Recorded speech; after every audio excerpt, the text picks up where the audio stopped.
Hello and welcome to the Nebraska Wrestle Podcast, second edition. I'm Cale Streeter, joined with Sean Trampy here. We just want to say that we wanted to get a quick, short episode out to you guys before the holiday. Wishing everybody a happy Thanksgiving. Enjoy the meals while you can, you wrestlers and everybody, um, because after this week, it really starts getting to weight cut time on a consistency basis. So, welcome, Sean. What are your first thoughts here doing a podcast? I'm a little nervous. I think anytime you get in front of a camera and you're not used to it, that's how you feel. But I don't know. We're excited here to talk about girls wrestling. So I guess if I focus there, I should be good to go. Right on, man. So, I guess we're going to kind of draw this episode a little bit to the girls' side of things. I know that on the last episode, me and Drew, we didn't quite get to a lot of the girls' stuff that we wanted to.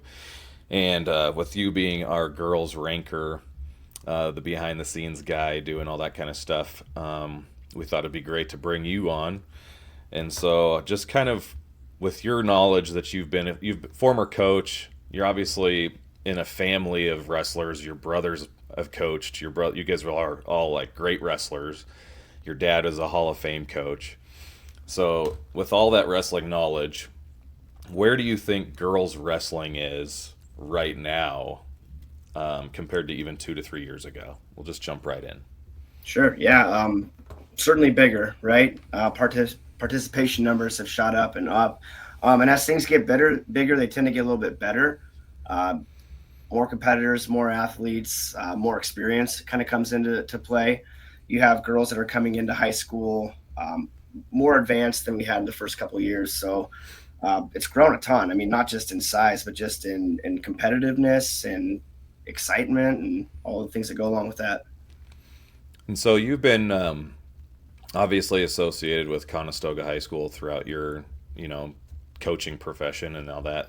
So like when I think of girls wrestling, I think of Conestoga kind of being near the forefront of one of those pioneer programs a little bit. Can you give any details on Conestoga's role, maybe what they played helping pioneer girls wrestling in the state of Nebraska? Sure. And that's high praise, but I don't know that I would put us at the forefront. I think back in teams like West Point, Norfolk, Platteview kind of got things going early. Weeping Water was one of the early adopters. Those are really the teams that, kind of at least in my area that stand out that really kind of push this whole thing forward. Um, then you have teams like Westside and Grand Island come in and really move the needle and keep things growing. As far as Conestoga goes, we were excited to get a program. We weren't sure, once the head got sanctioned, if we were going to be able to get a team put together or not. Um, we were fortunate to have a school administrator at the superintendent level and at the building principal level that were big wrestling families. So they helped us get that across the finish line. But once we got that inaugural season going, we had some pretty instant success. We had a small team, but we had talented wrestlers and we had girls that worked hard. And as they find some of that success and start to stand out, they start to generate more interest. And as far as our role in any of that, we were fortunate to have the athletes that we did perform the way they did and put us a little bit on the map early on through this whole girls wrestling process. Yeah. So I guess like when I say mention pioneer, I guess like what I feel like I meant like is that Conestoga was one of the first programs. When I think of girls wrestling in Nebraska, like they were one of the first to embrace girls wrestling as it was starting. So like obviously your Pierce, Les Painter and Maxwell up at West Point, like those are big pioneers with the whole thing and staples within the girls wrestling community. So I guess as Conestoga and some of these other schools that you mentioned have gone kind of all in on girls wrestling really in the short time that it's been around. What are some other schools that maybe stand out to you that have gone all in promoting girls wrestling within their building? Yeah, sure. Obviously, some of the ones that were forementioned, I think Schuyler kind of is a pretty big, proud, prominent program as well. In Class A, Grand Island really sticks out as a school that's gone in over the years. South Sioux City, is an absolute force in girls wrestling. Coach Bonet's got a great program up there and kind of has since the start. And then there's some programs that are a little bit newer to the fold that I think are going to blow up quickly. Kearney is kind of already seeing that. It's a tradition rich program through the boys side, so the girls are falling right in line. Millard South's done a lot of great things, and they have a really, really strong youth program helping them build up. Um, Class B, you mentioned Pierce, you mentioned West Point. Obviously, UTAN has had a ton of success, and they have all the right in the world to be proud of what they've accomplished. So they're sharing that out and seeing that program continue to grow. Some ones that I think are kind of on the cusp that are new. Broken Bow last year was their first year, and they had some instant success. And that's again another town that's got pretty rich tradition when it comes to wrestling. Mm-hmm. I'm excited to see what Central City does. They've got a really, really talented group of freshmen coming in that I think will make some noise and probably generate quite a bit of interest in that community as well. Yeah. I think like I one of the just kind of to add on to that, one that I noticed being from Logan View and kind of in the northeast part of the state, obviously mentioned West Point. I thought the Battle Creek program seemed like it was. I mean, they have so much passion within their building in terms of like culture with their fans and how they follow their athletics in any way. Like that's a program that I think is always going to put out a pretty good wrestling product considering what their boys team does as well. Is there, I mean, I don't know if I maybe precursed this at all with you, but like, do you think there's correlation between boys programs and girls programs, or are they completely separate entities? No, I think there is, and I think you probably get more correlation the smaller the school gets. Mm-hmm. There's sometimes lack of resources where you have boys and girls teams that are in a lot closer proximity just because they have to be. Um, but I think there's family ties between the boys teams and the girls teams often. Strong community support. Battle Creek was a great call out. Yeah, they're fun to watch, right? Mm-hmm. Um, but anytime you get that sort of community support, and if it's already generated in the boys, it's pretty quick. I feel like to adopt to the girls. There isn't this error feeling that I pick up, with the programs I'm around where they want the teams to be separate. They like to look at things as a collective, and it's our wrestling program is on the rise, whether it's boys or girls. Um, Hopefully that's the case more often than not. But from what I've seen, there's a lot of support Mm-hmm. that really surrounds all of wrestling as a whole in that community. So Yeah. Okay, so like, obviously as we've been kind of sifting through like all of our preseason coach requests, like info requests, like I've been doing Class C and siphoning through all the responses, and you've been taking care of the girls' side of things. Um, After we sent all that kind of stuff out, do you feel like you, after going through some of that, that maybe you kind of have a different viewpoint on where maybe our way too early rankings were regarding team firepower, some depth, all that kind of stuff? yeah, I mean, you always feel like you have a few misses once the information starts to roll in, right? Yeah.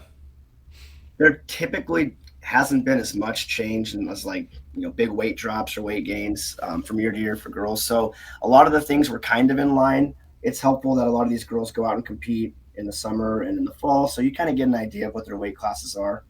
Although like 126 to 143 for a bracket's a pretty big range. You just guess somewhere in between that. But um, so nothing really, really crazy. I think in Class A, you're still going to have your familiar faces towards the front. Um, West Side looks awful good this year. They're only getting better. Norfolk is going to be a force again. Kind of mentioned Kearney earlier is blowing up a little bit. I think they're going to challenge. Um, no major shakeups at weights that would make me completely, make my jaw hit the floor or anything. Speaking of Class B, UTAN and Lakeview are going to continue to be at the top. And then there's a couple newcomers that will make some noise. Wayne drops down from Class A, and Adams Central does, and they bring a ton of firepower. They're pretty deep, they're pretty strong, and if they get the most they can out of their girls, they're going to be really tough to compete with. A couple other teams that are going to be pushing there. I think Battle Creek is going to be strong again. They've got a good group of freshmen coming in. They got a good transfer that's only making them better. So, like I said, nothing that's earth shattering. There's obviously going to be some changes between our way too early rankings and then our preseason rankings that are set to drop here in a few days. Um, Yeah. all in all, though, who knows? It's Yeah. a long time Well, between that's which why we one got to gets wrestle it on the mat, right? Yep, absolutely. So, and I'm sure everybody's, after they listen to some of this stuff, they're kind of just like, all right, now I'm ready. I'm ready to hit the mats, and especially after Thanksgiving, Yeah. it's go time. So, Yeah, for um, sure. what do you think? What do you think? Like, kind of already mentioned some of the weight drops and how there's not that many, or weight gains or whatever. There's not a ton of weight changes with the Yeah, not a girls. ton. Are there any weight classes that stick out to you first in Class A that are absolutely like, whoa, like real deep? Because Yeah, what we mentioned on the last episode, Class C at heavyweight last year was just like, holy cow. Is there anything like that in girls this year? yeah, I would say so. The one that really kind of sticks out in my mind is 105. I think there's a decent chance that returning champion Madeline Bonet will be back down there. She's kind of in that 105, 110. Hmm. Mara Vanderpool, I can't imagine her being anywhere else. So that's your two finalists from last year. I would expect to see Anna Purdue come up to 105 from York. She's a two-time state finalist. Then you've got returning medalists in Beatrice's Aubrey Johnson and Riley Luce from Gering has medaled before. So that's five right there that I think will be at 105. They're all freaking tough. There's a Yeah. couple of freshmen that are coming up that I could think can land in that weight class and push to be on the podium as well. So that's my probably most exciting weight in Class A. 135's got a few coming back. Sophia Hogemeyer and Millie Jensen had quite a few big rounds last year. I assume Kaylin Lyons is going to be down, but if she goes up, that throws a big wrench into that weight. Hmm. 190 is pretty deep. Um, Nationally ranked J. Ashley Bray from Omaha North is in there, along with Macy Barber from West Side. And then you bring back Shaylee Calloway from Beatrice. There's Simmons from Northwest. Those are two tough wrestlers. And then Omaha Buena Vista actually has a girl that I think, keep an eye on. Brittany Pineda Herrera went out to preseason nationals and picked up an All-American finish. So she's going to push in there as well. So 105, I think, for my money right now, at least, is the best weight, the most dynamic. 190 is Hmm. close behind. And Okay. then if I can follow along, I'll just go into Class B if that's cool. Yeah. Sweet. All right. Class B, the big one for me is 140 because right now it looks like we'll have two returning champs there. And Caden Sipp, who comes down from Class A, she's looking for her third title. And then Battle Creek sophomore, Taylor Allman, who won it last year as a freshman. And then add into that, Wayne drops down and brings a state finalist in Nyla Bowles to make that a little bit tougher as you go. And then you have a couple other medalist or heartbreak round type girls right in that same weight. So for B, 140 is my big one. I'm interested to see what happens at 130. Grace Drucke, real tough wrestler, didn't get a finish last year due to injury. She comes back and could meet up with Jordan Campbell, who's nationally ranked, our top senior, but they wrestled last year and it was a 1 point match. So, Okay. she could give her quite a fit there. And then you're also probably going to get one of Lakeview's, either Meredith Bargan or Emma Glendy up at that weight. So another real Man, tough one. when you are rattling off some of these last names, it's kind of what you said at the beginning. Like, there's a lot of it's a family crossover thing. Like, you're talking about Glendy from Lakeview and some of the and Druki. Where's she from again? O'Neill. Yeah, okay, so that's what I thought. I was thinking either there or Neely, which would be north. Mm-hmm. So like, it's interesting to tie those together. And like I said previously, as a boys coach, I didn't have an opportunity to follow girls as much, so it's really interesting to hear the ties and the family crossover. So anyway, are there what are some freshmen maybe that were had some good AAU state, USA state performances, or whatever they've done in the off season as eighth graders? What are some freshmen to watch moving forward? Sure. Yeah, there's a few that come to mind. What's cool about this class of girls, and maybe they're not unique in that they're the only ones that do it, but some of those top girls, when they go wrestle the AAU state or the USA state, they're wrestling the 6 through 8 division and the 9 through 12 division, like simultaneously, getting a crazy amount of matches in a day, sometimes with like no rest. But they're going out there and competing with and oftentimes beating some of the high school girls and the more established ones, your state medalists. So some of the girls that really stand out, Jaden Jones from Westside is going to come in to an already pretty loaded team and make them better. I would picture her probably 120, 125. Kenley Hmm. Harris from Lincoln Southwest has had a really, really good youth career. Uh, Probably 110, 115 range for her. Millard South's got one in Ella Casey, who comes into a kind of a thick lineup. So I'm assuming she'll find her way through, but I'd look for her at like 100, 105, which again, 105. Good luck to you. Yeah. Um, Class B, Ord has a girl named Haley Myers who has just a ton of matches, wrestles all the time and is highly successful. And then she's going to be fun to watch down in Class B.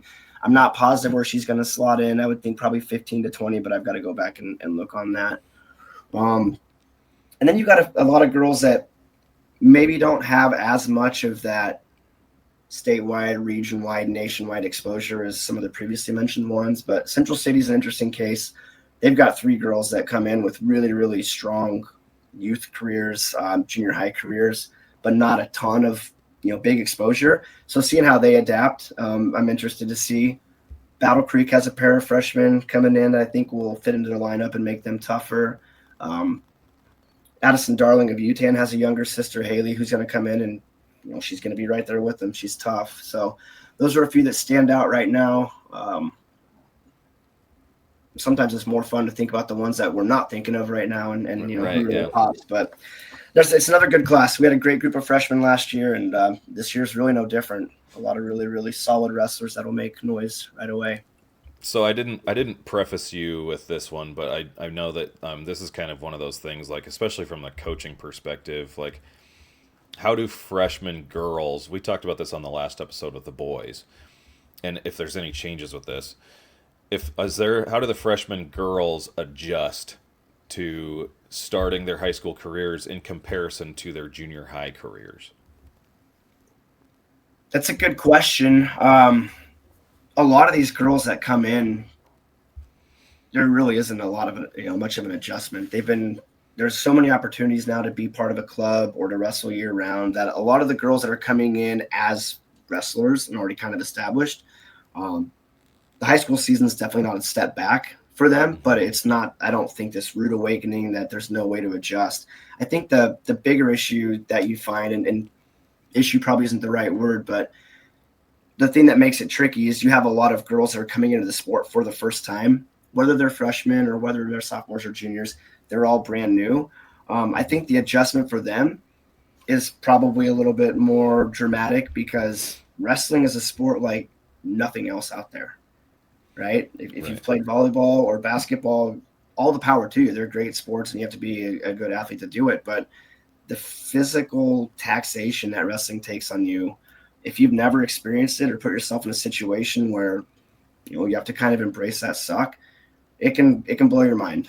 Um, Hmm. that said, maybe I've just been fortunate, but all the girls I've been around, whether it's with our high school program or with some club coaching I've been able to do, they stick with it. They fight through whatever the standard is. They live up to it. So, you know, the first couple of weeks might be pain and it might be suffering and it might suck a little bit, but God, they all stick it out and they all get better. And by Christmas time, it's hard telling who's new and who's not anymore. So, Right. Yeah. So like, I guess when I think about that, I naturally think about the differences physiologically between boys and girls. Like girls are always, they mature faster and all that kind of stuff. The cliche thing among how the kids physically progress. So with boys, sometimes the physical nature of it is a big hang up for freshmen to compete, especially like in those middle and upper weights. Obviously, mhm. girls, I feel like, and not, you can correct me if I'm wrong, but I feel like they're much more physically ready to handle what older girls are capable of having physical attributes. Does that make sense? Yeah, that makes sense. And I think there's probably quite a bit of truth to that. Be careful not to overgeneralize on everything, but I Yeah. think you're right. You do get a little bit of a head start with puberty and all that stuff. So you're coming in and you're Yeah. physically, a lot of times you're right there with them. So Yeah. Okay. So talking about athletes and all that kind of stuff, like preseason and all that. So who do you have? Who are some people that you might think are some breakout athlete potential? Maybe that go from like go from unknown maybe to a potential podium? Like, who are some people we're not naturally thinking about preseason? Sure. This is always kind of a fun exercise. I look at results all the time when season rolls around. So last year there were a couple names that stood out of girls that had gotten really big wins, and looked like they could, at any time compete with the best in the state, but for whatever reason just didn't get it done when districts came around, or maybe there were some inconsistencies, or maybe they got injured. Some of the names that stick out, though, in Class B, there was a wrestler named Danica Jansen who had some huge wins last year over a fellow stud freshman, one of the few girls in the state to beat her. Actually wrestled her in the match to go to state and was ahead, got beat, as the story goes. But she was competitive with, not just that girl, but plenty at the top tier. I think she's going to have a big year. I think 120, 125, somewhere there. I think that's a girl that'll kind of pop out and flash. In Class B, UTAN, I think, has another one. We kind of know about their big horses, and we know about the younger darling coming in. But there's a girl named Leah Thompson that kind of that same boat, had a lot of really kind of big moments last year, fell just short at districts. But you get in a room like she's in and train with the partner she's able to train with and bring in some hunger from not making it to state last year. I think that's one that really kind of comes through and has a big year. Over in Class A, the one that sticks out the most is a girl from Blair. Her name's Caitlin Wheeler. She has a sister who's a great wrestler, I think state medalist last year. And she was always behind her. They're the same weight, so they had to be one up, one down. And, you can't beat your older sister. You kind of draw the short end of that. Yeah. Regardless, though, she's right there with the best. Hasn't qualified yet, but she's a junior this year. Fully expect her to have a good season, push to be a medalist, potentially push to be a finalist, kind of seeing how that weight opens up. But that's a name to keep an eye on. Had a short call out earlier to Omaha Buena Vista's Brittany Pineda Herrera. I think she'll be good at 190. Like I said, this is a fun exercise. So all the ones that I'm missing and kicking myself for later, I'm, looking forward to figuring out who those people are. Yeah. Yeah, it's always hard because there's always going to be those that we miss, like we try to do all that legwork and try to find every little detail, and it's like, well, there's going to be someone that just falls all the way up to districts, and then it's like, holy cow, how did we miss that? But anyway, so kind of along the same lines, transfers, returning from injury, who are some of those that you mentioned a couple, who are some that can make major noise? Sure. As far as transfers go, I think probably the biggest one is Andy Gibson from Beatrice. She was a state medalist here, I think fourth as a freshman a couple years ago. Moved out to Wyoming, made the state finals there, and now is back in the lineup for the Lady Orange. She's an instant contender, so that makes her team much, much better. Another transfer from Wayne to Pierce, Essence Owens-Webb was a state medalist last year. She's tough. She'll probably be 100, maybe 105 this year, but she makes a really deep Pierce team better. That's a team that's going to be good. So, she's right there and ready to help out. Back from injury, talked about Grace Drucke a little bit, who unfortunately couldn't finish her season last year, and she had a great one going. Expect her to be on the medal stand. Mackenzie Martin from Westside has not been able to finish the last couple of seasons the way she wanted to due to injury, but she's tough. I think she medaled as a freshman. I know if she didn't medal, she was right there, blood round type girl. But, has all the makings of a four-time state medalist, just has had a career a little bit derailed by injury. So she's one that kind of stands out. One more impactful one. This is for Adams Central, who, again, is going to be a team contender in Class B. They bring in Madeline Anderson from Sandy Creek, so I don't think she can wrestle until after Christmas on varsity. But she's going to be tough right there. And, Class B, probably 105, and fit right into that Adams Central lineup that's going to push them probably up towards the top of Class B. Okay. So this is kind of more of a stylistic question here. So and I personally love this question. So how has the style of girls wrestling evolved since the first year? Is it getting more aggressive, technical, less big? I mean, the question that usually, or the comment that usually gets thrown around there is there's a lot of headlocks, a lot of big moves.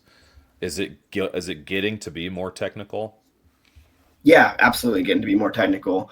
Um, I don't know that there's a definitive answer here or a right or a wrong. What I notice is the degree of technicality has certainly improved.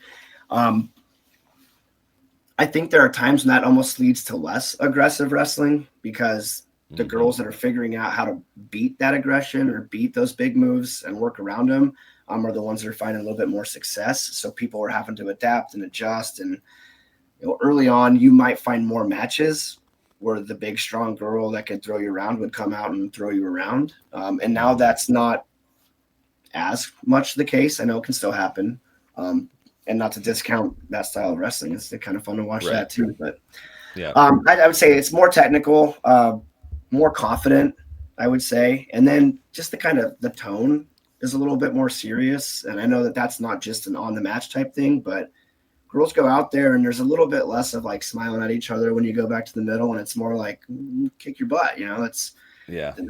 the face comes on. So, um, if you want to speak to aggression in that way, you certainly can. I mean, it's serious business out there. It's fun to watch, and it's growing up in a hurry.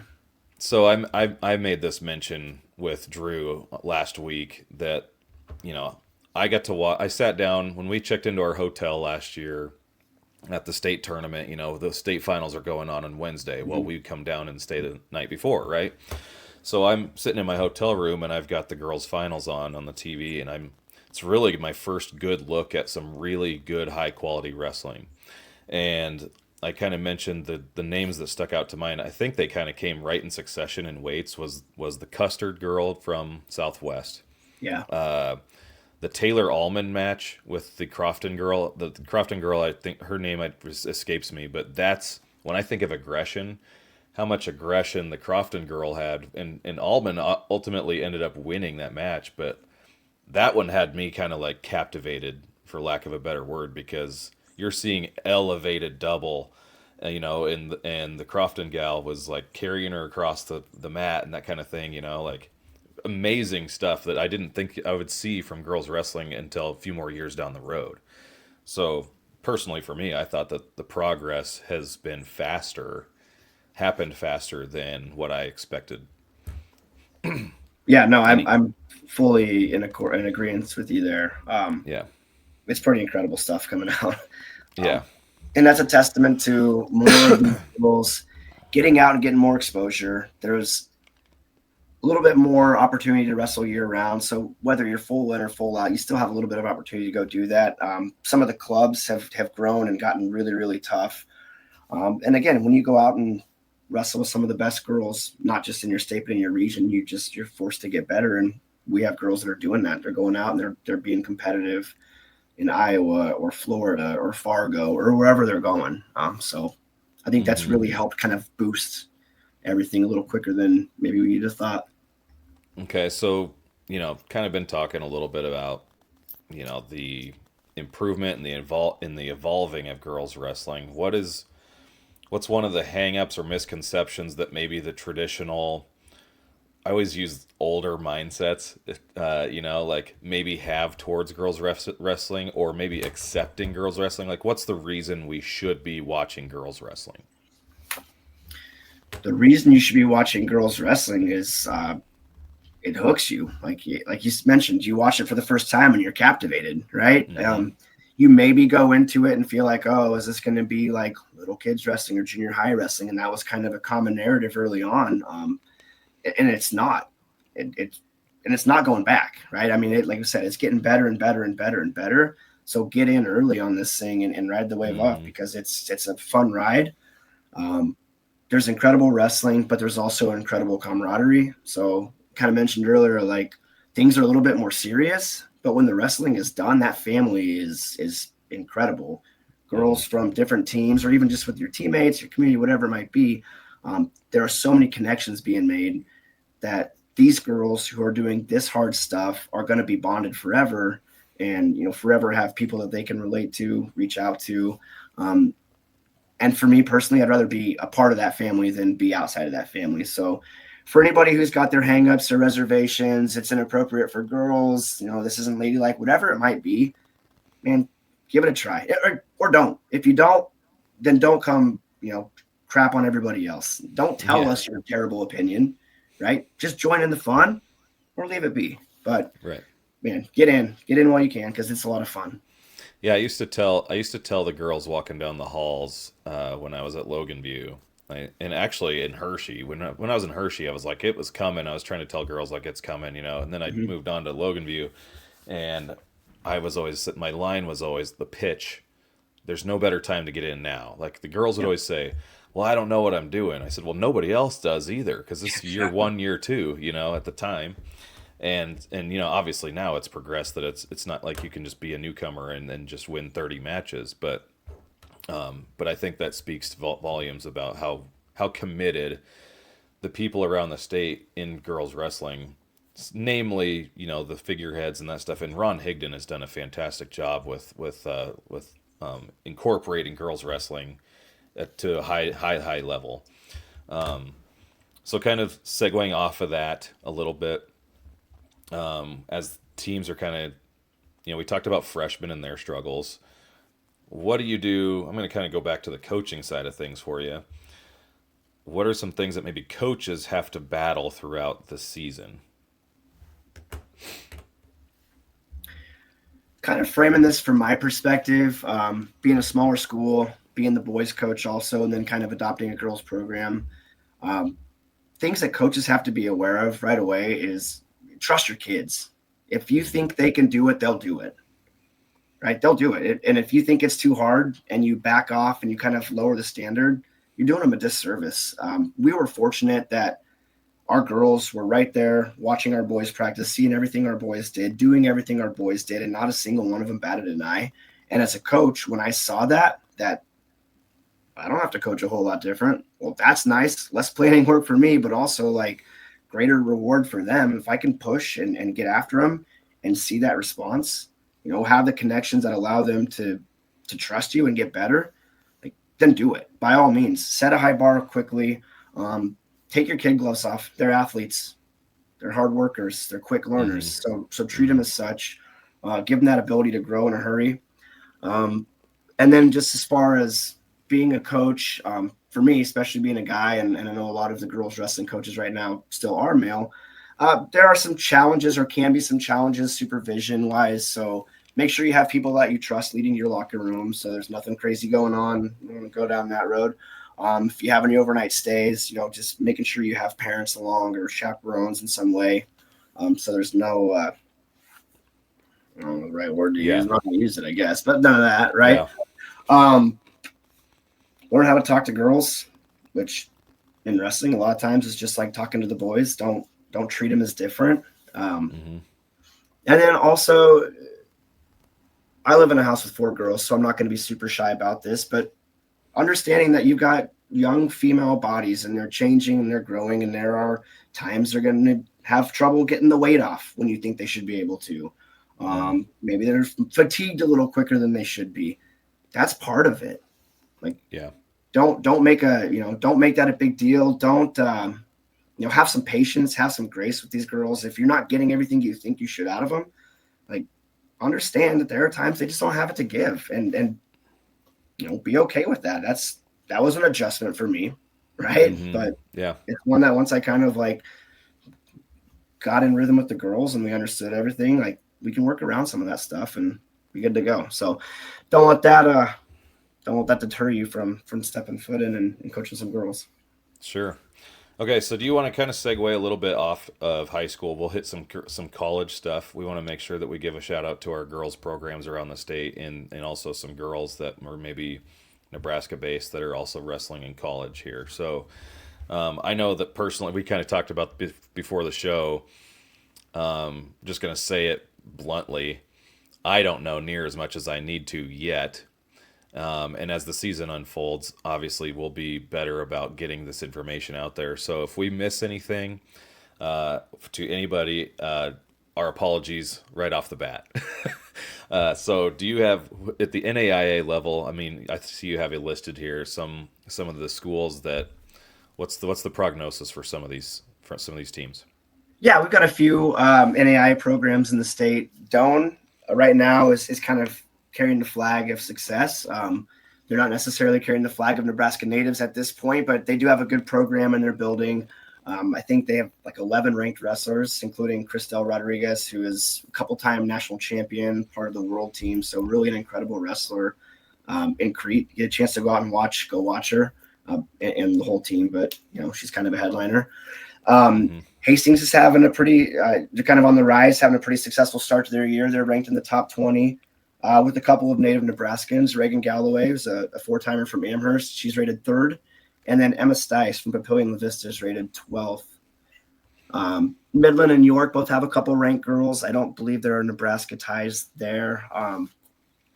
Throughout the rest of NAIA, I know that we're missing some, but I don't know who they are. And like you said earlier, I need to do a little bit more legwork on this. But with that said, man, call us out. If we missed you, let us know. Yeah, absolutely. So how about, obviously with Southeast, they've got a pretty strong program, ranked number 3. What do you got on them? Yeah, how incredible are they, man? What is second year, I think, in existence, and they're not only are they ranked third, they just beat the number 1 team in a duel. So that number 3 might not stay there very long. And they have a ton of ranked wrestlers, but a ton of native Nebraskans. So I'll run down the list of what I've got. Number 2, Melina Nataro at 110. She's out of Lincoln East. Lacey Lindbergh, state champ last year for Columbus Lakeview, is rated 4th. Ashton Hofelling from hometown Beatrice is rated 12th. Lillian Hageman, she's from Elkhorn Valley, is rated 5th at 138. Corinne Klein from Ord is rated 7th. Anaya Roberts from Grand Island, state champion in big match last year. She's rated 4th. Elkhorn's Diesel Janovich is rated 8th. Martha Henna, I think, was a national champion last year. She's rated 2nd this year. And then Winnebago's Precious Decor is rated 9th. So if that sounded like a lot of names, it was, because it's pretty incredible. Nebraska heavy. Very Nebraska heavy. And there are a few more in the junior college ranks. Haley Medina from Gering is at Iowa Western. She's ranked, I think, 4th. Northern Oklahoma has a couple girls from Grand Island. Jordan Williams out of Grand Island Senior High, and then Maya Kenny out of Northwest. They're both ranked. Alexandra Grove from Papillion La Vista is ranked for Iowa Central. Excuse me. And then Alexa Karch from Omaha Bryan is ranked, and she's attending Iowa Lakes. So, again, a lot of additional ranked wrestlers in the junior college ranks right now. Yeah, that's awesome. That's a really big Nebraska group there at the college junior college level. Excuse me. So obviously, then we move on to the NCAA. You have Chadron State here listed, and you'll obviously have some girls that are obviously Nebraska natives you'll run through here. So. Yeah, for sure. So Shattered is a top 20 team in the NCAA right now. They have a few, I think, 4 ranked wrestlers. I don't believe any of those have Nebraska ties. But on the team, Reagan Rossetter, 4-time state champion from Westside, looks like she's going to have a pretty promising career out there. I know Rowan Wilchin from Millard South is a freshman out there. Again, a wrestler with, I think, a ton of upside who could find success at that level. So they may not have any ranked Nebraska girls on their roster right now, but don't expect that to last too long. Other Nebraska natives in the NCAA ranks who are currently ranked, Afton Stussy from Battle Creek is attending Wartburg. She's ranked 17th. Morgan Moshman from Beatrice is down at Fort Hays State. She's rated 18th at 124. And then also at Fort Hays is Dylan Ritchie from Ralston, state champion in Nebraska. She's rated 9th. So awesome. Yeah. Well, that's kind of our girls' rundown, really. I think I'd be remiss if I didn't throw in a little bit of the youth too. And I'm not going to go super far down the rabbit hole, but we had a couple Tulsa kickoff champions from NWA past week with Briley Ursick and Jalen Anderson. There were more All-Americans that came out of that tournament. I don't have an exhaustive list. I didn't write them down, but I want to make sure we make mention of those 2 really, really incredible wrestlers as well. Okay. Well, I'm pretty sure we're good technically, but if we aren't, will you repeat that just because I'm not quite sure? You want me to repeat that, Kale? On the youth. I know, man. I'm thinking like we're gonna have a really good smooth episode, and then all of a sudden I get a little buffering thing, and Yeah, you got well, a you're little gonna have to hairy. listen to So like my mush mouth the whole time. So there's that. Yeah. Do you want me to just like pick up like just natural you or? mentioned the two national champs, and Yeah, then yeah, you yeah. so So I think we need to make sure we make special mention too. There's a couple national champions from NWA that went down to Tulsa Kickoff Classic. So Jalen Anderson and Briley Ursick both brought home championships. We had several other wrestlers, girls, boys, in the youth ranks that earned All American status as well. So I don't have an exhaustive list in front of me, but want to make sure we give a shout out to those kids. sure, okay. So I'm gonna do something before we end the show. I kind of told you, and you said you weren't quick on your feet, but I'm gonna do it anyway. I'm not. Okay, so there is. We kind of want to have a little fun here on the Nebraska Wrestle podcast as well, and so this does not have to be the girls only angle. This can be from your time as a wrestler, your time growing up watching wrestling, or as your time post wrestling, like your coaching career and all that stuff. Okay, so I'm gonna start you with this question. Okay, so who do you think in history would you say is the most dramatic coaching corner in The, Nebraska? the most dramatic coaching corner. I'm pretty sure I watched Kevin Wood kick a chair once. That always stands out in my mind. You know, fire. That's all good.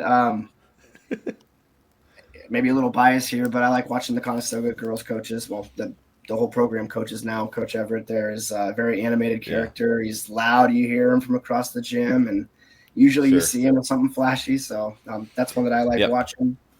Maybe dramatic isn't necessarily the best word. Maybe we should have used the word energetic or animated. Hey man, Is there there's a anyone lot of else that comes? animation in wrestling. I think it.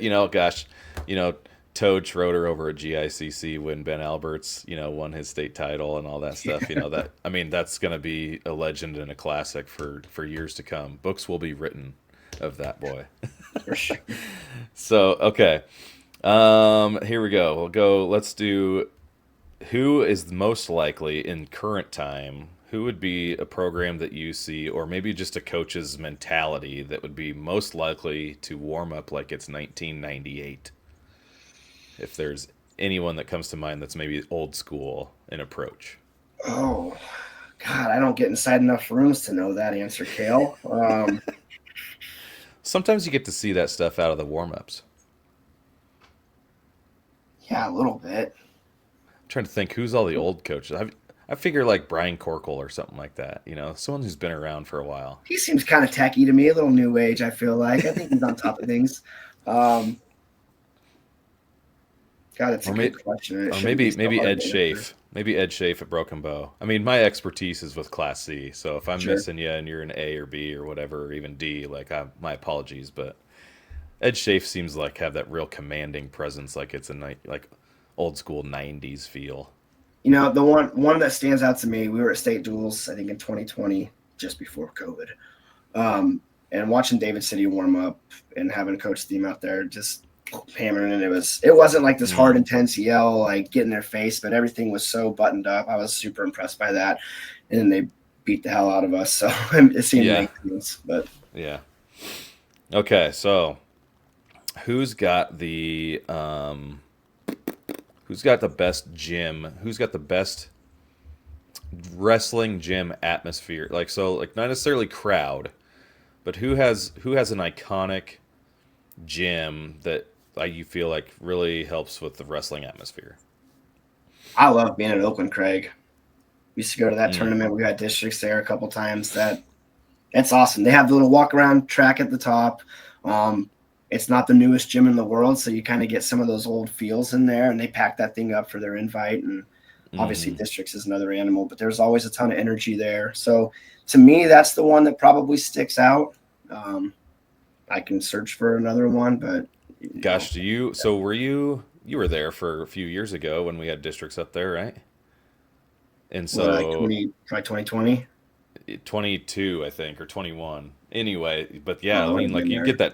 you get the track at Oakland Craig packed up around the Oh man, railing, like, just mean, angry dads yelling right down at their oh kids. gosh. I mean, they were It's right fun on for you, top of dude. you, right on top of you. Yeah, great answer, honestly.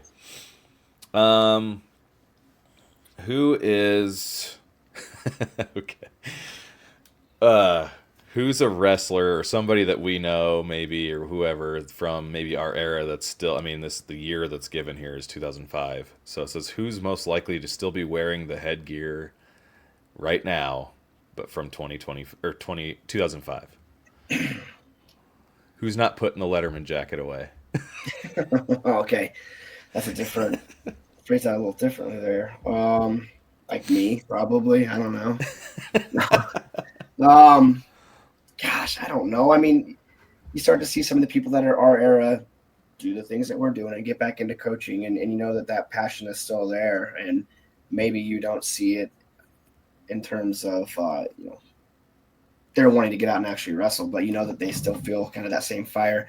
I had a chance to know James Ferguson a little bit. He was actually still competing, so he may not be acting like it's 1995 or 7 or 2005 or whatever year you want to go with, but he's wrestling as harder, probably harder. So that's a guy that's still getting after it. I know he's not the only one, but he really sticks out and has found some success doing it. I think as we frame that question, I started thinking of a like the idea of coaches going in and battling with their with their in their rooms, and Sure.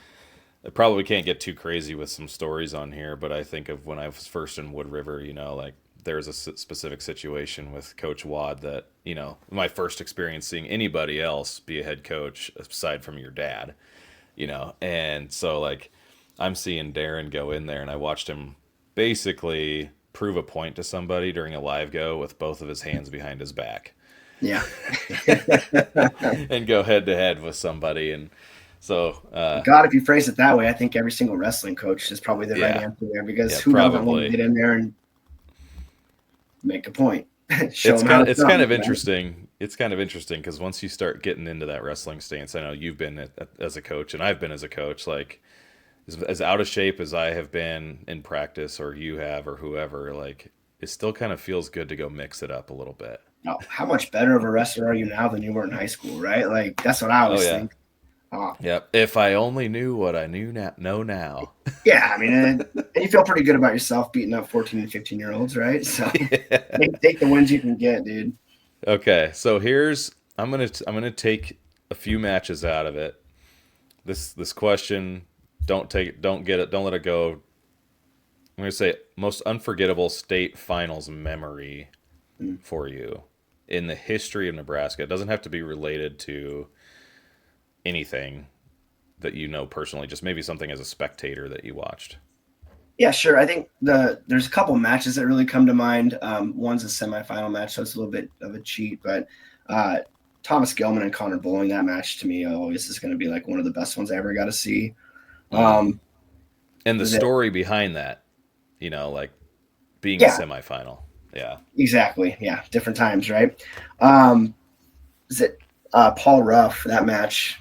Is it Ruff and Paul Garcia? Yeah, my God, that thing was a marathon, and there was the controversy around it, and it was just all eyes were on that. I mean, whether there are other matches going on, which I'm sure when we get to like the third overtime there aren't, but all eyes were on that, and there was a lot of opinions and a lot of noise, and that always stands out.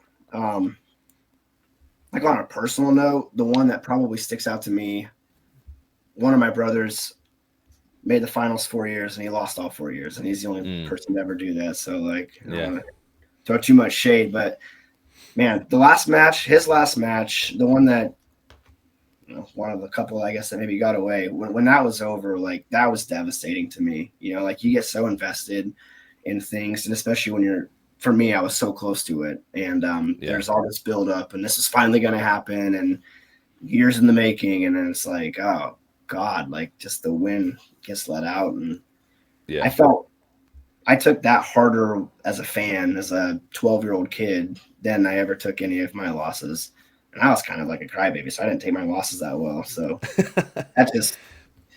that's one that always is going to like sit with me. That's just the feeling. Sure, yeah. Well, and I kind of as I was framing that question, I was trying to tiptoe around that because I figured that might be hard to not think of. I mean, I knew that, but having been from Ord as well, sure. Like facts, dude. I witnessed that. that. I don't know.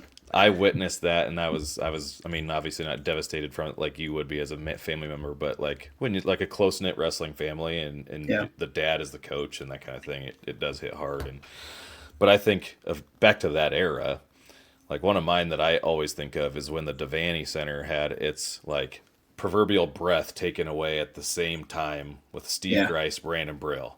Like, yes, dude, that was a monstrous. The story, the way that I remember it, was that Grice cut down to get to, or bumped up or whatever to get to freaking Vision Brandon. Quest, man. Yeah, and like Brandon's going for four. Doesn't obviously he gets tossed and then ends up getting pinned, and so Steve Grice comes out the winner in the celebration. Like I remember watching that on the VHS replay too, and just that scene is like stuck in my head. Like Yeah, you'll never unsee that, or unhear it with the Devaney Center just going, yep. like that was crazy. So yeah, I think that's probably just gonna wrap it up. Like I think it's a good question. If those of you that are listening, like you guys have great moments, throw us comments, likes, comments, concerns, whatever, emails. We'd love to interact with you. We'd love to talk about the memories that maybe you have that maybe we haven't caught or didn't think of tonight. But just want to thank you guys for being here. I want to thank Joe Schluckabeer. Obviously, forgot to shout you out very early in the beginning for making this podcast possible over there at Inshore, Nebraska, out of Milford. And we want to thank you, Sean, for coming on and highlighting girls wrestling around the state of Nebraska. Yeah, no, thanks for having me. Excited to get the ball rolling and get caught up to speed and hopefully get a chance to come back and talk some more with a little bit better knowledge. So thank you. Yeah. Yep. Absolutely. So we want to say adios. Happy Thanksgiving. Don't forget the new rankings. They drop on Monday, December 1st. And we are also going to be live streaming the York Girls and Boys Invite on December 5th and December 6th. And with that, we say adios.